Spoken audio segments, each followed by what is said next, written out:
pour moi, si tu taillais mal ton échalote, tu m'insultais, quoi, tu vois. J'avais pas le recul nécessaire. Là, quand je m'installe, c'est bon. J'ai pris du recul avec tout ça. Je me dis, allez, c'est pour moi, là, que je le fais, tu vois. Je sais pas comment t'expliquer, mais dans ta vie, il y a des périodes. Et à ce moment-là, j'étais prête pour ça, quoi.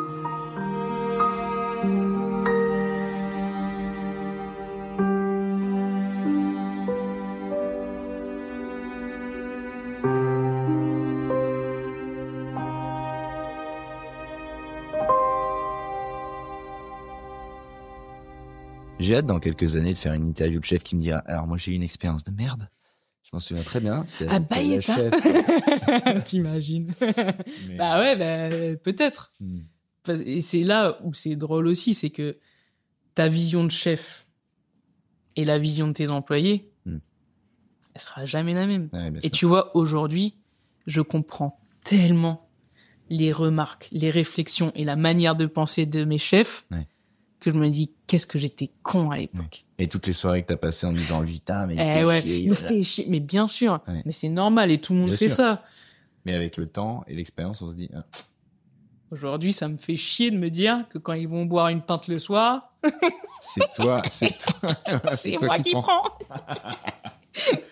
Donc, on est sur une cuisine méditerranéenne. Ouais. Qu'est-ce qui va marquer? Moi, je me souviens très bien de mon déjeuner chez Bayeta et c'était pas à l'ouverture, mais c'était pas hier. C'était il y a au moins 2 ans, je pense. Qu'est-ce qu'on retrouve et qu'est-ce qui va, dessiner un petit peu les contours de cette adresse aux yeux des convives? Qu'est-ce qu'il y a à la carte qui va imprimer un peu le lieu, l'ADN du lieu? On va dire que l'ADN du lieu, ça va être beaucoup de saveurs de Méditerranée, forcément. Aussi un peu plus la cuisine niçoise.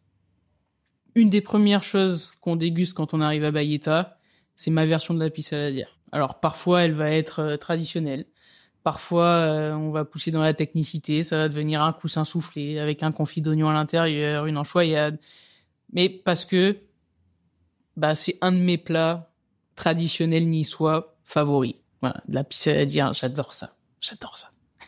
Oui, je comprends. Et voilà, c'est des petites choses. Ça va être, par exemple, avant d'arriver à Bayeta, j'ai jamais fait une bouillabaisse. Quand je me suis installé avec Seb, on s'est dit, bon, il est temps qu'on la fasse, cette bouillabaisse. On avait tout fait, aioli, bourride, tout. Et la bouillabaisse, on l'avait pas faite. Et aujourd'hui, c'est un des plats signatures de Bayeta. Les gens viennent pour manger ma bouillabaisse, alors que je suis pas marseillaise. Ouais. Mais c'est des saveurs. Ça va être beaucoup de fenouil, beaucoup d'épices, beaucoup d'ail, le thym, le citron. Voilà, c'est des saveurs que j'aime travailler. Et ma cuisine, aujourd'hui, elle a évolué et j'ai une cuisine qui reste très simple, très lisible, mais qu'on essaye, toujours penser à la technique qui va faire que ça va en faire un plat, du guide Michelin, en fait. Ouais. Tu vois? C'est la question que je veux te poser parce que moi, je m'en souviens de cette bouillabaisse et je me souviens même de ce petit coussin. Alors que ce qui peut démarrer un repas dans des restaurants de ce niveau-là peut s'oublier parce que après il y a des hits et généralement ça monte un peu crescendo et ça frappe un peu plus fort et on oublie par quoi on a commencé parfois. Comment on fait pour s'emparer de monuments comme la bouillabaisse qui sont à la fois des monuments presque de l'ordre du patrimoine mais qui ont des racines extrêmement populaires? Comment on fait pour traduire ces plats qui peuvent être un petit peu rustiques parfois dans une version plus élégante, celle dont je me rappelle chez toi, plus délicate? Comment on fait pour ça, pour arriver à ça? Ça passe par quoi? Ça passe par déjà ouvrir, je sais pas moi, au moins 10 bouquins différents avec 10 recettes de bouillabaisse différentes et aller voir les points communs. Aller voir à la source l'histoire de la bouillabaisse, tout simplement. La bouillabaisse, c'est né comment? Les pêcheurs, ils ramenaient les poissons qui partaient pas, les poissons de roche, les poissons soupes. On les mettait sur le feu, les légumes qui traînaient, donc un oignon, une branche de céleri, une carotte. Puis voilà, tu la bouilles, tu la baisses, quoi. Ça bout, tu la baisses, ça cuit, c'est la bouillabaisse, tu vois? C'est génial. Et moi, je me souviens encore, j'avais des ingrédients comme ça que j'avais mis à travailler plus. C'était, pour moi, la ligne directrice, le fenouil, cette soupe de poisson, ce jus de bouillabaisse qui va faire en fait la puissance de ton plat, le safran. Comment tu vas la rendre sexy? Et c'est là où le travail de chef il commence, tu vois. Ouais. Et nous c'est comment un crouton à la rouille tu vas le rendre sexy et tu vas faire des fines tranches de pain colorées, tu vas mettre ta rouille à l'intérieur, ça va faire c'est des choses comme ça en fait. Et tu vois notre soupe de bouillabaisse, notre jus de bouillabaisse, aujourd'hui, on la travaille comme un jus de viande. C'est quelque chose qui va réduire très longtemps, qui va cuire très longtemps. Voilà, si tu prends une cuillère, t'as pas besoin d'en avoir 3 litres alors C'est que dense. quand tu penses bouillabaisse dans ta tête, tu t'attends, tu vois, tu te disais quelque chose de rustique. Voilà, quelque chose qu'on va poser au milieu de la table. On sert, le poisson limite il est un peu trop cuit, mais tu caches un peu avec un peu de rouille et puis ça fait partie du moment. Là, voilà, nous on veut une cuisson maîtrisée du poisson. Le fenouil, on l'a retravaillé en plusieurs textures, en mousseline, en cru, voilà. Mais avoir les marqueurs de la bouillabaisse. Ouais. Tu la manges les yeux fermés, tu peux dire ce que c'est, quoi.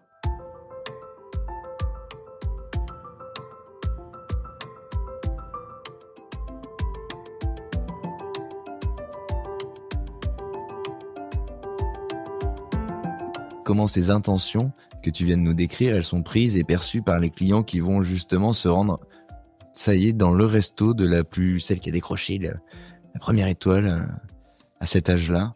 Comment tu te rappelles des premiers temps et comment c'est reçu, Bayeta? Beaucoup d'enthousiasme autour de nous, hein. On a récupéré déjà une clientèle existante parce que c'était un restaurant étoilé avant. On a une clientèle qui nous a suivis aussi des Fab parce que ça faisait un petit moment qu'on y était. Moi, j'avais tissé des liens avec certains clients, Grégory en salle également. Donc, on a eu beaucoup de ceux-là qui sont venus nous rendre visite. Et puis, on s'est créé aussi notre clientèle. Mais, je sais pas, tout de suite, ça a été, quoi. Ouais. Bien sûr, les embûches d'une ouverture, horrible une ouverture, de toute façon. Tu penses avoir pensé à tout. Au bout du premier service, après le service, je peux te dire que c'est un Tetris le bordel. Alors ça va pas être là, ça va être là, ça va être là, parce que souvent on dit on va faire des services à blanc avant l'ouverture. Donc tu vois, on fait genre il y a des clients, en fait on n'a jamais le temps de le faire. Et le premier service c'est toujours, moi je me souviens très bien, premier jour de Bayeta, déjeuner de presse, d'accord. Ah oui, tu ouvres par J'ouvre, mais ouais, parce qu'on devait ouvrir la semaine d'avant, mais on n'était pas dans les délais, parce que c'est ça aussi les travaux, tu sais quand ça commence, tu sais jamais quand ça finit. Donc tu commences par une épreuve le baptême du feu, quoi. La dame, là, elle arrive à 11h, je vois sur son visage qu'elle est pas tranquille. Et je la comprends. Parce que le restaurant, à ce moment-là, c'est une menuiserie. Moi, je commence à dire à tout le monde, moi, je me cache dans ma cuisine, vous vous démerdez avec les clients. Donc nous, on est plutôt prêts, mais en salle... Ah non, mais je te dis, le menuisier, il est en train de finir de coller un bout de façade, de faire les tables. Non mais... Et en fait, d'un coup, là, il y a une espèce d'adrénaline qui arrive, tout le monde commence à s'activer, le menuisier dit, allez, vas-y, amène-moi les planches là-bas, les serveurs qui commencent à dresser les tables, l'aspirateur, le machin, et en 1 heure, comme si de rien n'était, salle nickel... C'est génial. C'est génial, mais le stress, mais le stress. Et d'autant plus quand les travaux sont à peine finis. Donc, et puis avec une clientèle particulière. Une clientèle particulière, donc la pression dès le début de sortir des belles assiettes, et puis de faire le taf, quoi, parce que derrière t'as 20 journalistes à tabler, t'as envie qu'ils fassent des beaux articles, hein, donc direct dans le bain, au moins, ça annonce la couleur. Mais voilà, bien sûr, comme toute ouverture, ça évolue. Pendant 2 semaines, il y a beaucoup de changements sur des plats qu'on a testés 2 ou 3 fois. Très vite, tu te rends compte que t'en as qui restent, t'en as qui sortent très vite, parce que tu dis ça, c'est finalement c'est pas moi ou c'est pas à la hauteur, c'est pas comme voilà donc. Mais comme l'attente est grande, ils ont quelle tronche les articles qui vont sortir du coup? Parce que j'imagine que pour en être, les journalistes, il y a une attente. Il y a une attente. Mais il y a quand même une bienveillance et c'est des gens aussi que j'ai déjà croisés avant au Fable, qui connaissent déjà un petit peu ma cuisine. Donc c'est un peu plus facile aussi. Ouais. Ils accompagnent. Ouais. Mais en même temps, ils vont découvrir des plats qu'ils connaissaient pas, ils vont découvrir un autre lieu, ils vont découvrir une autre âme finalement, parce que là, quand on décide de monter ce restaurant tous les trois, c'est notre premier restaurant. On a envie que ça transpire nos histoires à nous. Ouais. Tu vois, c'est notre chez nous, donc c'est. Ce qui est difficile, c'est de pas être trop démonstratif au début. Souvent, on a envie, quand on ouvre son adresse ou quand on commence à parler pour soi de sa cuisine, il y a parfois un geste qui est un peu trop poussé, une intention qui est un peu trop poussée dans la cuisine. Est-ce que toi, t'as été là-dedans ou est-ce que t'as été vigilante tout de suite? Moi, je suis de nature, je suis très impulsive, mais je suis quand même toujours un peu peureuse et un peu. J'aime bien prendre mes marques avant. Et une fois que je sais que ça a marché, je me lance. Je vais pas dès le début me dire faut qu'on fasse ça comme ça, et non. Et ça m'est venu au Fable un jour. J'avais décidé de faire une entrée, tu vois, avec beaucoup d'éléments, beaucoup de dressage. Et un jour, Seb, il vient me voir et il me dit chef, c'est super, mais ça on peut pas le faire. Et en fait, j'ai trouvé ce moment hyper révélateur de ce que un chef a dans sa tête et de ce qu'une équipe peut réaliser. Et en fait, il y avait trop d'engagement, trop de travail pour l'équipe qu'on avait. En fait, tu t'adaptes ta carte aussi en fonction de l'équipe que tu as sur le moment. Ouais. Et de la force de ton outil, en fait, tout simplement. Tu peux pas soulever des montagnes quand t'en as pas les moyens. Donc, il faut apprendre à réguler un peu, à se dire ça je peux le faire, ça je peux pas le faire, ça c'est trop complexe. Voilà. Bien sûr que tout seul, quand t'as 10 heures et que tu travailles sur un plat, tu peux faire des choses magnifiques. Mais au quotidien, faut que ça soit réalisable. Ouais, parce que le but... Ah ouais, sinon tu te crames ou t'envoies n'importe quoi, ça sort pas. Et puis, ton équipe, elle te suit pas. C'est-à-dire que tu peux pas garder des gens qui sont lessivés, enfin... Ah ouais, tu peux pas les essorer. Non, eux, c'est pas leur business. Donc, ils sont avec toi, ils travaillent pas pour eux, hein. Et ça, faut pas l'oublier non plus. Donc, c'est trouver le juste milieu. Se dire, je veux faire des belles choses, mais il faut pas faire n'importe quoi dans le trop ou dans le pas assez.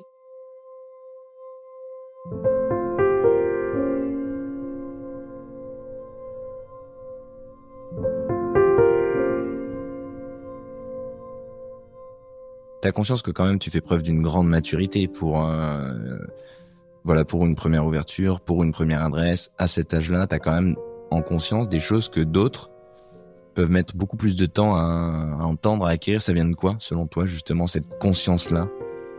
C'est ton tempérament? C'est mon tempérament. J'ai toujours été... Je suis entière. Quand je fais quelque chose, j'aime bien le faire à fond, mais toujours en ayant connaissance des risques. Tu vois, et c'est pareil, si demain on me propose d'acheter une affaire, je vais pas foncer et me dire génial, une deuxième affaire. Non. Je vais prendre le temps de me dire ok, c'est quoi les plus, qu'est-ce qui les paramètres. Ouais. Je sais pas pourquoi. À lire toutes les petites lignes sur... Mais tu vois, c'est ma manière de fonctionner et c'est pareil, moi je quitte pas ma cuisine si j'ai pas ma liste de mise en place de fait. Voilà, j'ai besoin d'avoir cette petite sécurité, ce truc un peu réfléchi, je sais pas, je suis comme ça. Et puis après j'ai commencé la cuisine jeune, donc j'ai rien fait avant, donc en fait je suis formaté aussi. Tu vois, je pense que j'aurais commencé la cuisine à 20 ans, j'aurais eu un parcours complètement différent. Je suis arrivé là-dedans. Oui, c'est ton monde. Voilà. Est-ce que j'aurais accepté de faire tout ça après avoir passé 3 ans au lycée, avoir vécu une autre vie, à être à la maison, enfin... Je sais pas.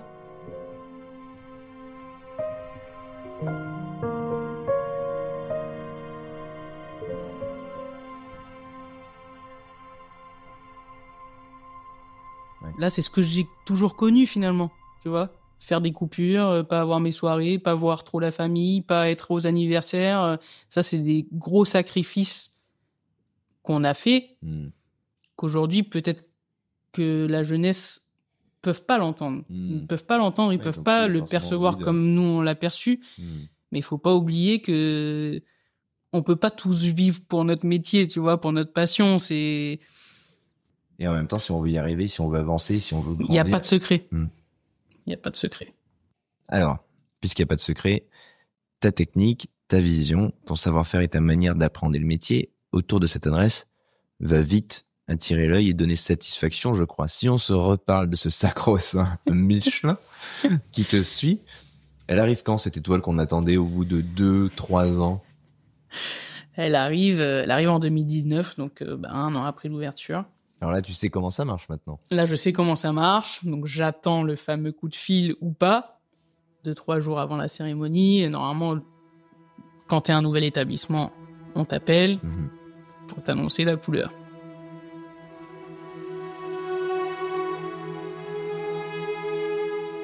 On était la veille, toujours pas d'appel. Je me dis bon bah voilà, c'est pas pour cette année quoi.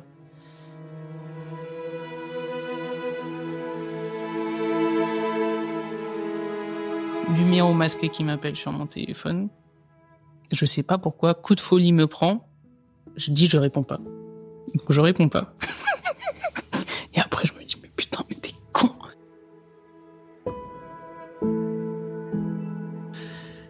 Il me rappelle.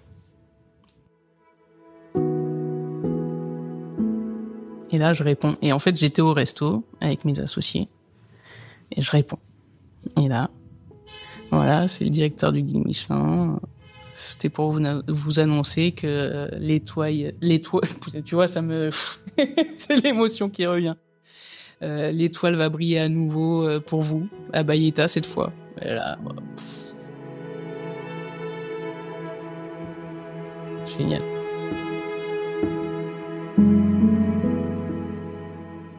De la voir quand t'es pas chez toi, c'est quelque chose.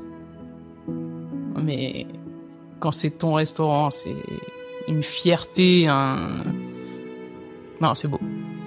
C'est des beaux moments. Ce qui était beau, c'est que pendant cette année-là, toute l'équipe est restée. On n'a pas eu de départ. Donc ça a été la même équipe, que ça soit en salle et en cuisine, de A à Z, qui ont contribué, qui ont travaillé. Et ça, c'était...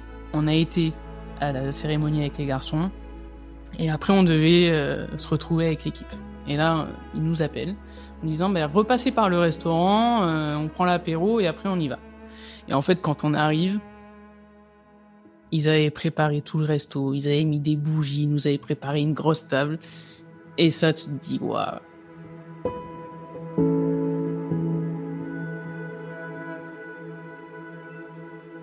De voir ton équipe comme ça, aussi fière, aussi investie, c'est trop beau en fait. Et c'est là encore où on retrouve ce côté humain, c'est que finalement nous sans eux on fait rien à ce moment-là. T'as beau avoir les idées derrière, si t'as pas une équipe, tu fais rien. On l'a bien savouré. Et après, c'est une année qui repart avec la pression que ça engendre, mais une bonne pression. On a toujours fait en sorte que ça soit une bonne pression.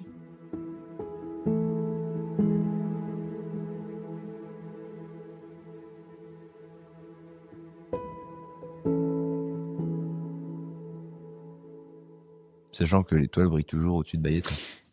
Donc c'est que ça se gère. Pour l'instant, ça va. Ça se gère. Il y a eu un coup de fil à maman quand même à ce moment-là, parce que maman on l'a appelée que dans des trucs pour lui faire avoir des malaises et des choses comme ça. Non, maman est toujours là.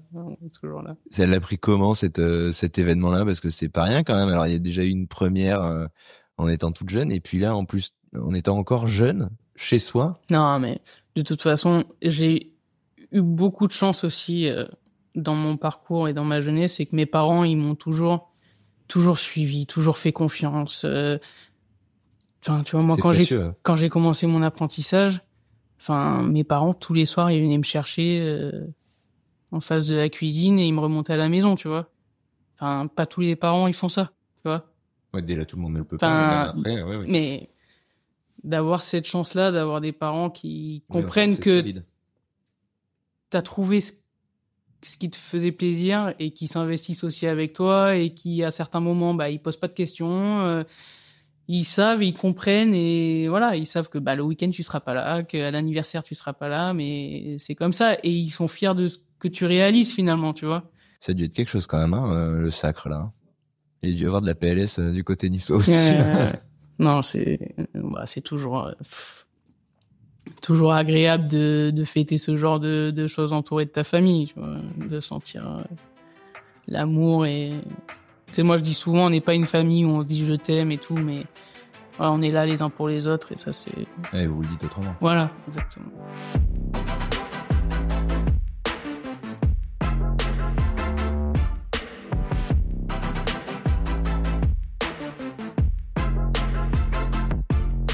Alors j'ai 2 questions.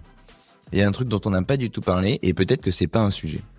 On en parlait un petit peu en off tout à l'heure en parlant d'une autre chef. Être une femme en cuisine, ça n'a pas toujours été une évidence. Je sais pas si ça l'est aujourd'hui. Je pense que ça change. À Paris, notamment, dans un petit milieu. Je sais pas si par ailleurs c'est le cas. Je crois qu'on est au début du chemin, moi. Mais est-ce que ça a été un sujet pour toi? Parce que dans ce que tu décris, par l'envergure aussi des brigades, j'ai l'impression que t'es quand même rentré à chaque fois de manière assez fluide dans ce milieu-là, qui n'était pas toujours... Ce que je peux te dire sur ça, c'est que je peux pas fermer les yeux et je suis consciente sur ce que d'autres jeunes filles, d'autres femmes ont pu vivre dans d'autres brigades. Mais moi, j'ai toujours eu la chance d'être dans des milieux hyper bienveillants où jamais on m'a fait sentir que d'être une femme, c'était moins bien, ou c'était différent, ou on pouvait pas faire quelque chose, tu vois. Et je pense qu'aujourd'hui, la cuisine est adaptée pour tout le monde, en fait. Ok, à l'époque, quand t'avais les rondeaux, les cocottes qui pesaient 3 tonnes, pourquoi pas? Aujourd'hui, y a pas de sujet, quoi. Enfin, que tu sois un homme ou une femme, le métier, il est dur. Mais il est dur parce que c'est un métier où on est debout toute la journée, où on répète les choses, où on se coupe, on se brûle. Mais il est pas dur parce que on est une femme ou on est un homme, tu vois. On est juste des hommes avec un grand H. On a tous notre veste de cuisine. Donc pour moi, c'est un non-sujet. J'ai jamais vécu de violence, ni verbale, ni physique.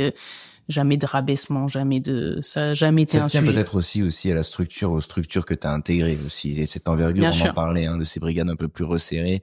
Peut-être que c'est moins le cas, et encore pas le cas dans des brigades d'une autre envergure ou d'une autre forme de hiérarchie. Peut-être que ça... Donc ok. Dernière question. Et qui concerne quelque part aussi le côté comment on fait pour gérer ce truc perso, parce que dans ton récit, il y a beaucoup d'abnégation. C'est le récit d'une personne totalement investie dans sa passion, dans son métier, qui prend ses responsabilités avec beaucoup de sérieux. Comment on fait pour vivre quelque chose en dehors de ça? On va dire que moi, j'aime les gens. Donc, j'ai toujours eu beaucoup d'amis autour de moi. J'ai souvent été accompagné aussi à la maison et je pense que c'est ce qui faisait mon équilibre. Par contre, ce qui a changé ma vie, c'est de devenir maman. Moi, je suis devenue maman pendant le Covid.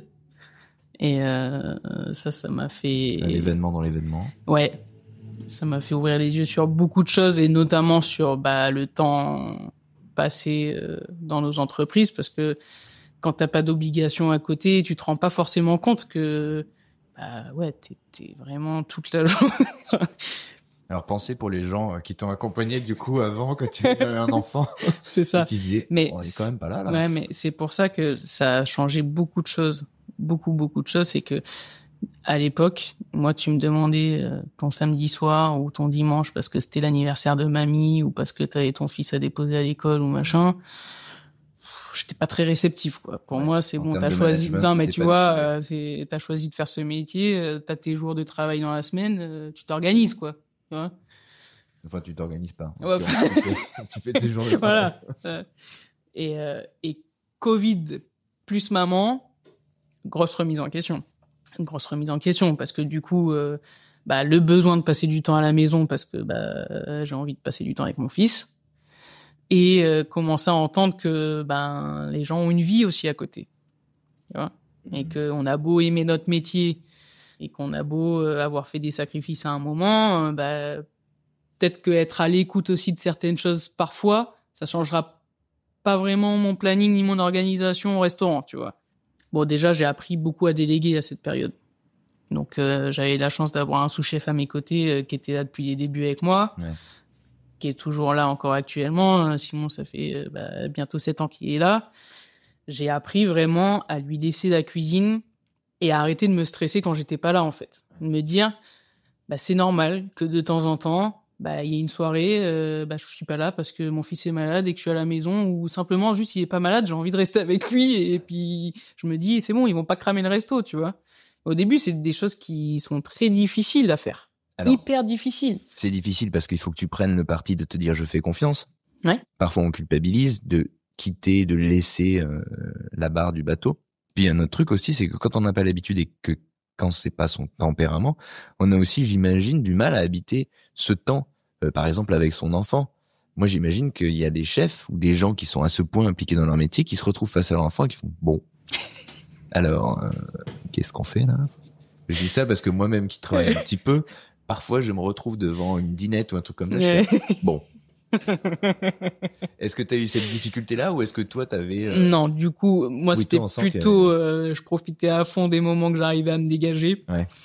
Et c'était plutôt ça. Parce que je vais pas te mentir, première reprise après la naissance, j'ai eu beaucoup de mal. Là, je me suis dit OK, ça va être dur. Émotionnellement, le fait d'être en cuisine et pas à ta place de maman, de partir le matin, de pas le voir réveillé et de rentrer le soir et il dort déjà, je peux te dire que les 10 premiers jours tu chiales.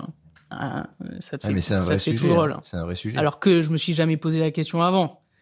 Avant, j'ouvrais le resto, je fermais le resto, point barre. Et en fait, il pouvait se passer n'importe quoi, c'était pareil en fait, tu vois. Et là, c'est ton sang, c'est ton enfant, ça change tout, ça change tout.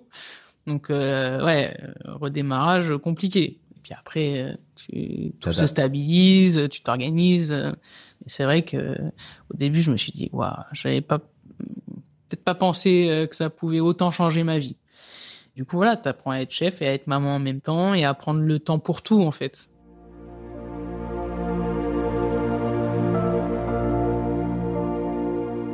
Tu vois, de caser le temps nécessaire au restaurant, le temps nécessaire à ta vie de famille, à ton enfant.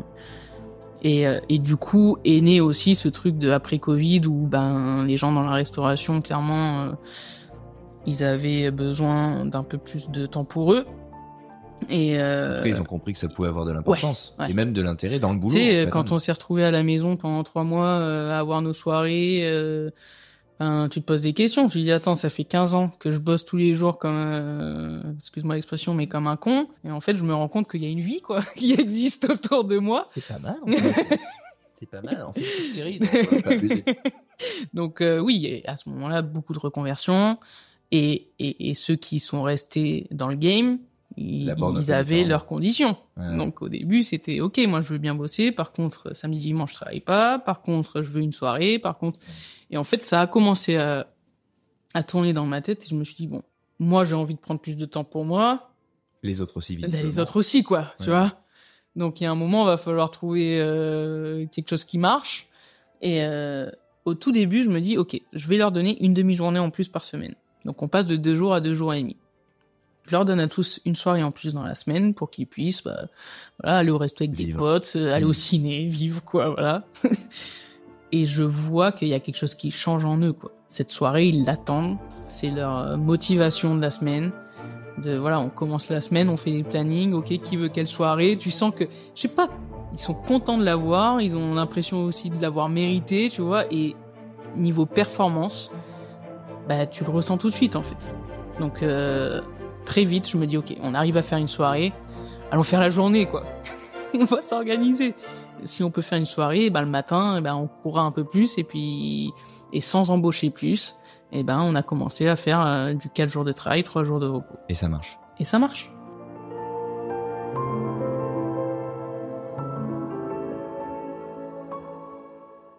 Parce que eux, ils sont contents d'avoir leur 3e jour, ils sont plus reposés. Alors, je dis pas qu'ils sont pas fatigués, parce que nous, en 4 jours, on en fait des heures quand même. Mais voilà, ils ont leurs 2 jours de week-end et ils ont leurs jours dans la semaine où ils peuvent faire ce qu'ils veulent. Se reposer, tu vois les choses différemment, en fait. Et niveau performance, franchement, c'est le jour et la nuit. Et puis, ça aide à fidéliser, quoi. Parce que ils savent que... ce qui est précieux à notre époque. Ouais. Parce que c'est pas ça partout et que, voilà, même si on travaille toujours en coupure et qu'il y a beaucoup de restaurants aujourd'hui où on essaye de faire de la continue, bon, bah là, ils savent que c'est 4 jours à fond, mais bon, derrière, t'as 3 jours, quoi, quand même. Et moi, on m'aurait dit ça à 14 ans, je l'aurais pas cru, hein. Moi, on dirait ça aujourd'hui, je prends aussi. Je veux bien bosser pour toi, moi. Bon, faut que je rattrape un petit peu en termes d'expérience, quand même. En tout cas, le rythme est plutôt... je trouve ça pas mal.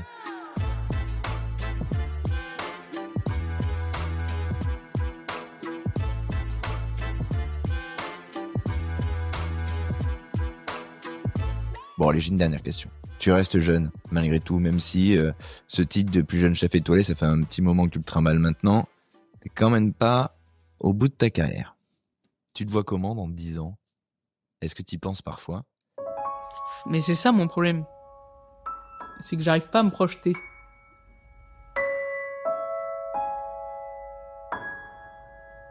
Après, j'ai des envies, tu vois. Le Sud, de plus en plus, ça me titille. J'ai envie d'y retourner, ça me manque. Alors comment? Est-ce que c'est quitter Paris complètement? Est-ce que c'est avoir un deuxième lieu dans le Sud? Peut-être, dans 10 ans, ouais, j'aimerais bien, tu vois, avoir un pied-à-terre dans le Sud. Soleil, bah ouais, à côté de ma famille, que mon fils, il profite de ça aussi. J'aimerais bien. Après, je te dis ça, s'il faut... Tu seras à Copenhague. C'est clair. C'est clair. Mais voilà, la vie est faite de surprises. Après, on le dit toujours, on a plus ou moins de chance, mais en tout cas, la chance, elle se provoque aussi, tu vois. Et je suis consciente que j'ai beaucoup travaillé pour ce que j'ai aujourd'hui. Souvent on dit, ouais, mais comment tu peux réussir à avoir une étoile à 21 ans? Comment tu... Bah ouais, mais c'est le travail, en fait. Ouais, j'ai travaillé, j'ai sué, j'ai pleuré, Donc normalement, si tu continues à travailler, il devrait arriver d'autres bonnes choses. Maintenant, je me consacre aussi à faire d'autres choses. Beaucoup de transmission, je donne des cours dans des collèges avec des jeunes, je fais partie d'associations, voilà, petit à petit, donner un petit peu de temps. Trop bien. Voilà. Merci. Merci Julia. Merci.